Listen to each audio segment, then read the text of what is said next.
So, we're keeping safe from increased cyber threats in South Africa. And let's be honest, I think many of us have been scammed on perhaps Facebook or a dating website.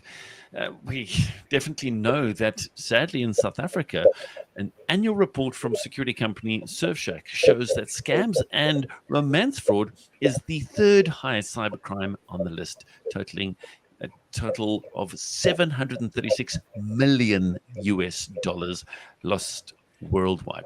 So cybercrime is definitely, sadly, a lucrative business and on the increase. And that's why we're chatting to Charles Lambert, cybersecurity and senior IT administrator at Boston City campus. Thank you, Charles, for your time. And just let's get into it. What is the status of cybercrime density and the number of people affected in South Africa? Good morning. So the unfortunate statistic is that it is very high when you compare South Africa to first world countries.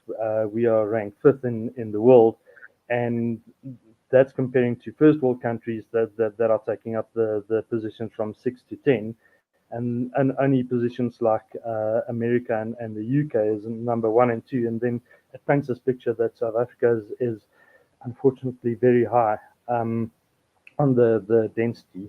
And the problem is we need to raise awareness about cyber activities, and it has become even more significant than ever to find solutions to prevent and detect these cyber vulnerabilities.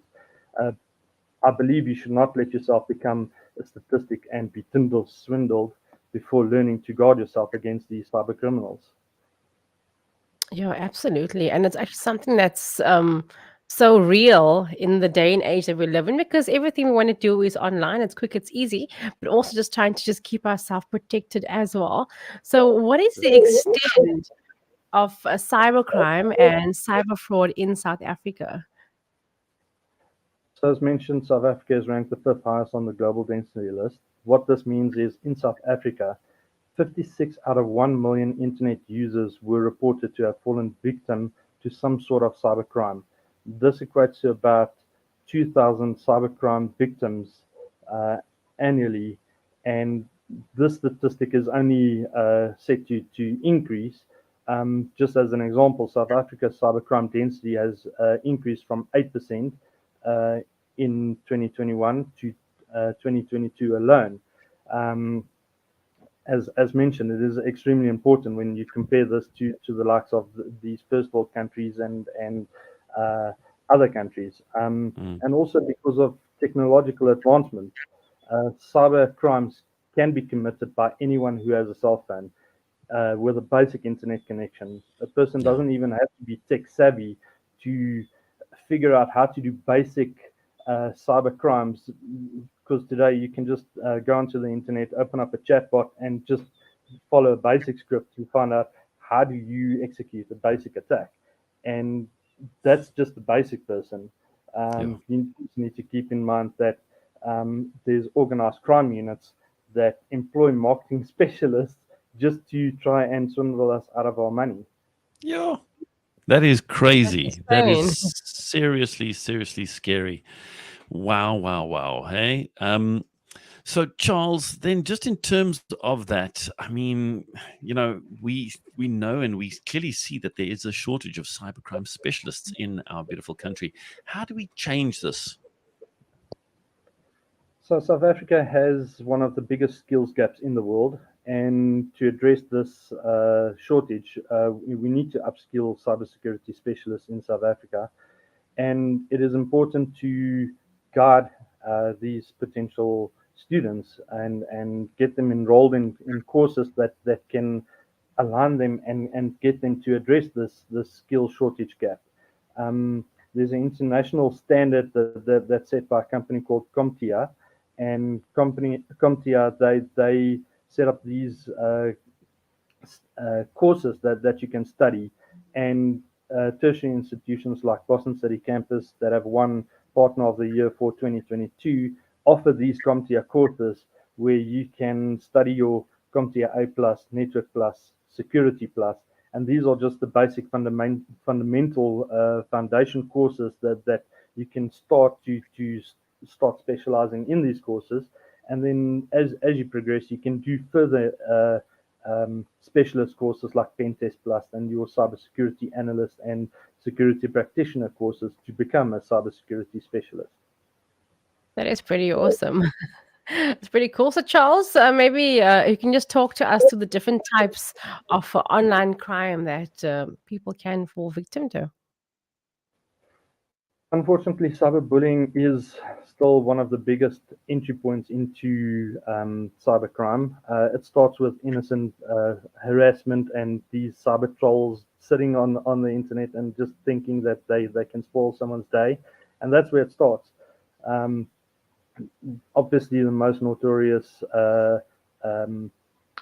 cyber crimes that most people are aware of is phishing emails, where you get this innocent email that it seems important enough that it's from the bank, and then you click it and you fill in your card details, and you shouldn't be doing that, but because it looks important, you follow the prompts and you start giving away your money. And by doing that, you also expose yourself to ransomware, where you infect your computer with some kind of encryption that prevents you from using your computer.